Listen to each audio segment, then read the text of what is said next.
When people find out I write about time management, they assume two things. One is that I'm always on time, and I'm not. I have 4 small children, and I would like to blame them for my occasional tardiness, but sometimes it's just not their fault. I was once late to my own speech on time management. We all had to just take a moment together and savor that irony.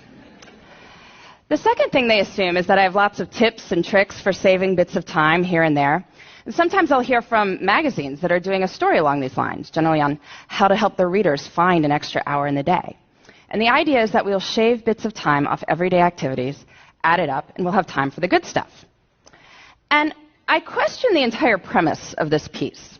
But I'm always interested in hearing what they've come up with before they call me. So some of my favorites: doing errands in a way where you only have to make right-hand turns, being extremely judicious in microwave usage, so it says 3 to 3.5 minutes on the package. We are totally getting in on the bottom side of that.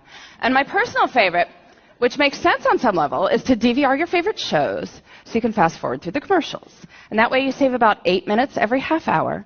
So in the course of 2 hours of watching TV, you find 32 minutes to exercise, which is true. You know another way to find 32 minutes to exercise? Don't watch 2 hours of TV a day, right?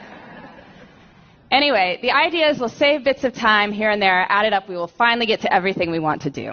But after studying how successful people spend their time and looking at their schedules hour by hour, I think this idea has it completely backward.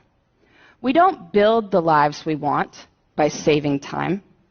We build the lives we want, and then time saves itself. Here's what I mean. I recently did a time diary project looking at 1,001 days in the lives of extremely busy women. They had demanding jobs, sometimes their own businesses, kids to care for, maybe parents to care for, community commitments. Busy, busy people. I had them keep track of their time for a week so I could add up how much they worked and slept, and I interviewed them about their strategies for my book. One of the women whose time log I studied, she goes out for a Wednesday night for something. She comes home to find that her water heater has broken, and there is now water all over her basement. If you've ever had anything like this happen to you, you know it is a hugely damaging, frightening, sopping mess. So she's dealing with the immediate aftermath that night. Next day, she's got plumbers coming in. Day after that, professional cleaning crew dealing with the ruined carpet. All this is being recorded on her time log. Winds up taking 7 hours of her week. 7 hours. That's like finding an extra hour in the day.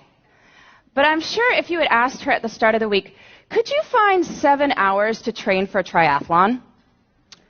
Could you find 7 hours to mentor 7 worthy people? I'm sure she would have said what most of us would have said, which is no. Can't you see how busy I am? And so the key to time management is treating our priorities as the equivalent of that broken water heater. And to get at this, I like to use some language from one of the busiest people I ever interviewed. By busy, I mean she was running a small business with 12 people on the payroll. She had 6 children in her spare time. I was getting in touch with her to set up an interview on how she had it all, that phrase.